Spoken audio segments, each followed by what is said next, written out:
Olá, caro colega professor, cara colega professora da Rede Municipal de Taubaté.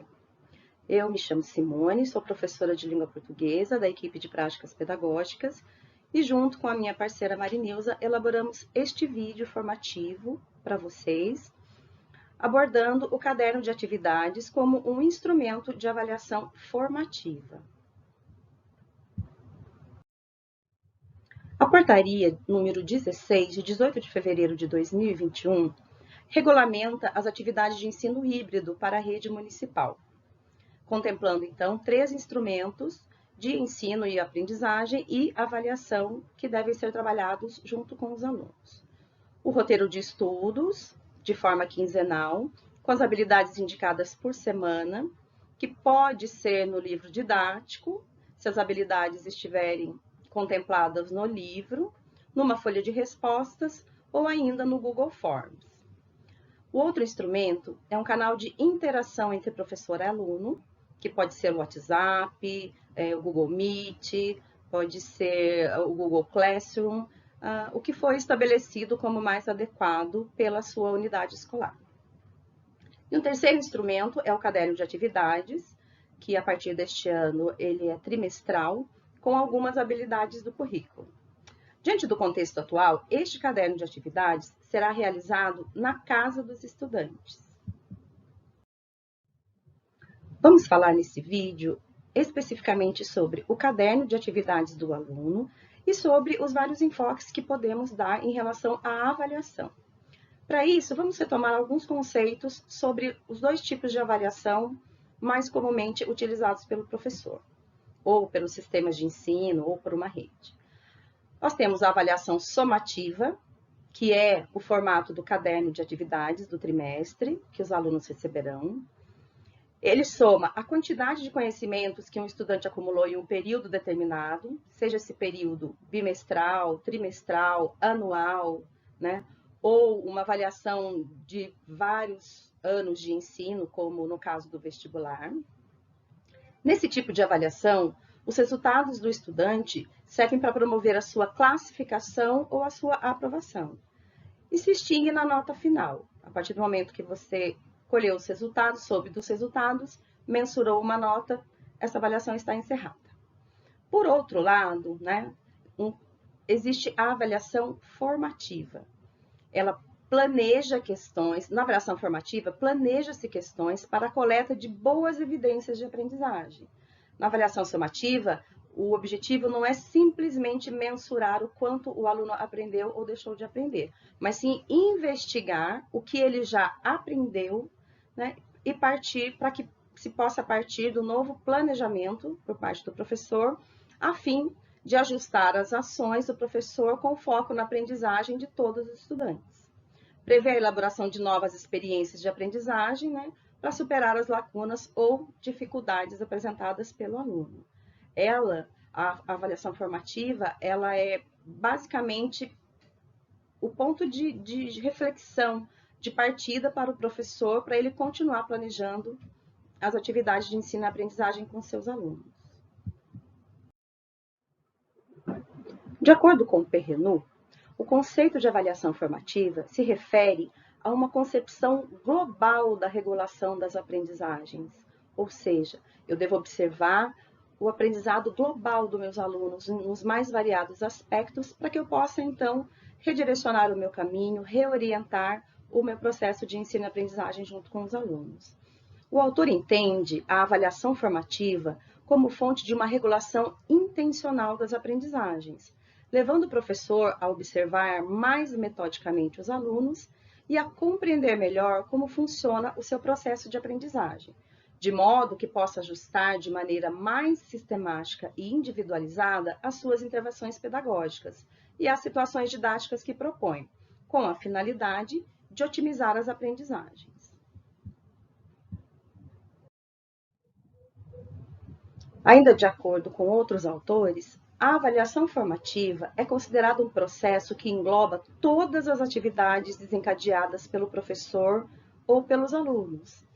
E estas devem prover informações que serão usadas como realimentação para modificar as atividades de ensino e aprendizagem nas quais os alunos e professores estão engajados. O processo de ensino, então, ele não deve ser compreendido como desvinculado da aprendizagem, pois ambos são interdependentes e constituem o ser humano dialeticamente. E a avaliação, ela é uma parte integrante e principal desse processo de ensino e aprendizagem.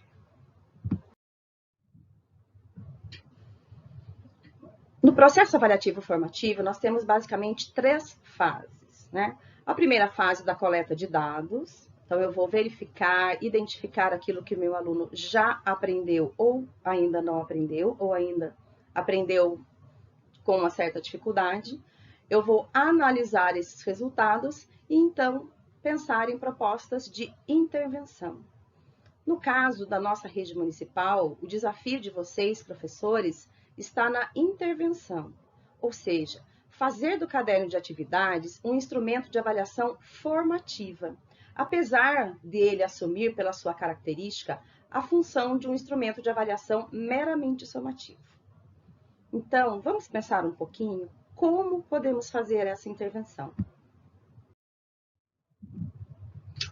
Trazemos aqui um exemplo de uma possibilidade de intervenção, pensando na questão formativa, na avaliação formativa, com uma questão do caderno de atividades, tá? Então, nós pegamos a habilidade 8 e 9, número 32, né, para o 8º e 9º ano, que fala da intertextualidade. Então, analisar os efeitos de sentido decorrentes do uso de mecanismos de intertextualidade, referências, alusões, retomadas entre os textos literários, entre estes textos literários e outras manifestações artísticas, como cinema, teatro, artes visuais e midiáticas, música, quanto aos temas, personagens, estilos, autores, etc.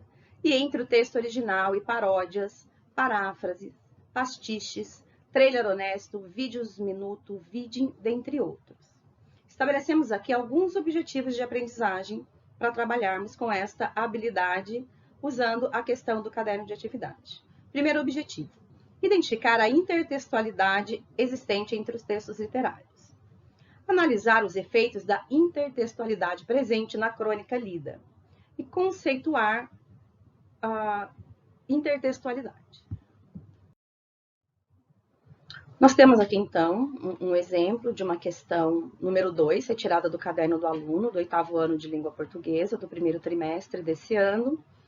Então, tem um trecho da crônica Festa de Criança, de Luiz Fernando Veríssimo, que traz um diálogo, né? E esse diálogo se assemelha muito a um outro diálogo presente num conto fantástico, num conto maravilhoso, que provavelmente os alunos devem ter já tido contato durante a vida ou já estudado em sala de aula. Então, reproduz aí o diálogo. E a questão é, o diálogo presente no texto lido faz lembrar um outro texto muito conhecido que é. Aí as alternativas todas trazem um exemplo de um diálogo, né, dentro de um conto maravilhoso. E aí, no caso, né, a resposta correta é a letra C, do Chapeuzinho Vermelho, né? É o diálogo entre a protagonista e o lobo, disfarçado de avó da Chapeuzinho. Então, antes de trabalhar essa questão, mesmo antes de ler essa questão, é legal você retomar um pouco esse conceito do conto maravilhoso, do conto fantástico, né? Se possível, durante as aulas síncronas, ou mesmo nas aulas assíncronas, você pode enviar exemplos, né, de versões desses textos antecipadamente para os alunos lerem, relembrar, né, ou tomar contato com esse tipo de aluno antes de você chegar propriamente para trabalhar nessa questão. E aí salientar que essa referência, né, a esse outro texto conhecido é um exemplo de intertextualidade. Além de mobilizar os alunos, né, trazendo a memória deles ou apresentando a eles, né, os contos fantásticos, os contos maravilhosos, nós podemos provocar os alunos também com perguntas, né? Uma boa pergunta, ela é disparadora de uma boa atividade de ensino e aprendizagem. Então, nós podemos provocar os alunos, mobilizando assim o seu conhecimento e o seu interesse para que eles participem da melhor forma dessa atividade. Então, você pode propor a leitura da crônica com os alunos, se for em aula síncrona, por exemplo, né? Vamos ler a crônica juntos? né? Ou se eles forem fazer sozinhos, né? Mandar pelo WhatsApp que seja, né? Você já leu a crônica, você gostou, né? Do tema da crônica, achou interessante, engraçada, né? Pode contextualizar a situação em que acontecem os fatos narrados. Uma das características da crônica é que ela trata de um assunto comum do dia a dia. Né? Então, qual a situação narrada na crônica? Né? Eles vão dizer uma festa de aniversário. E aí você pode ampliar, né, a interpretação e a significação do tema, né, perguntando se você se identificou com a cena lida. Você já passou por uma situação dessa, na sua festa de aniversário, uma situação parecida, ou uma situação inusitada? Numa festa de aniversário de um colega, de um amigo que você foi?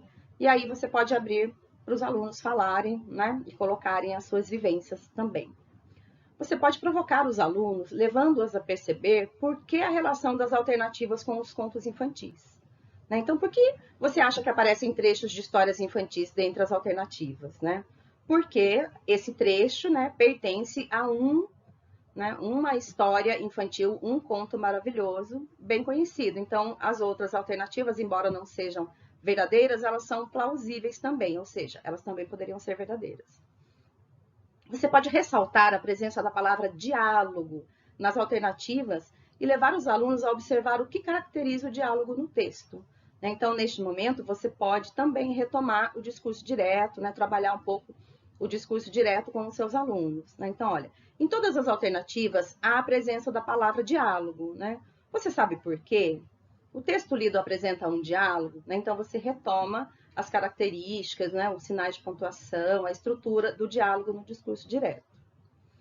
Construir coletivamente o conceito de intertextualidade a partir das discussões propostas. Né? Um texto, ele pode citar ou fazer referência a um outro texto? Né? Você sabe como se chama esse fato, esse fenômeno? E aí você já vai, né, encaminhando o pensamento dos alunos e vai esclarecendo dúvidas a fim de que eles construam, então, essa noção, né, essa ideia do que é a intertextualidade. Trazemos aqui uma outra possibilidade de intervenção, a partir da habilidade número 5, né, presente no currículo de Taubaté para o 9º ano.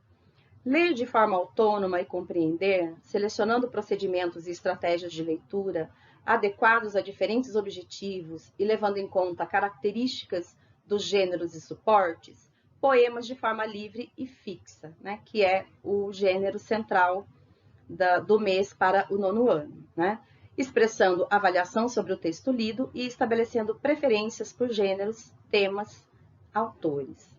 Como objetivos de aprendizagem, destacamos aqui 2. Distinguir as formas livre e fixa nos poemas e identificar formas fixas de poemas. Então, o livro didático do 9º ano, ele traz, né, o gênero textual poema e aborda algumas especificidades desse gênero que vocês, com certeza, já devem ter trabalhado ou estar trabalhando com os seus alunos.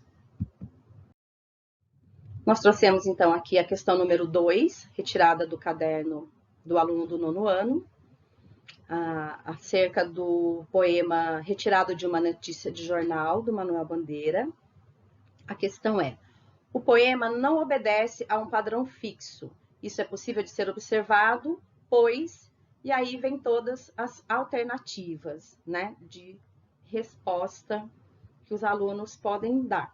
Se eles já tiverem trabalhado, né, o conceito de verso livre, de poema de forma fixa, né, o que são versos alexandrinos, o que são rimas, essa questão vai ser bem tranquila para eles.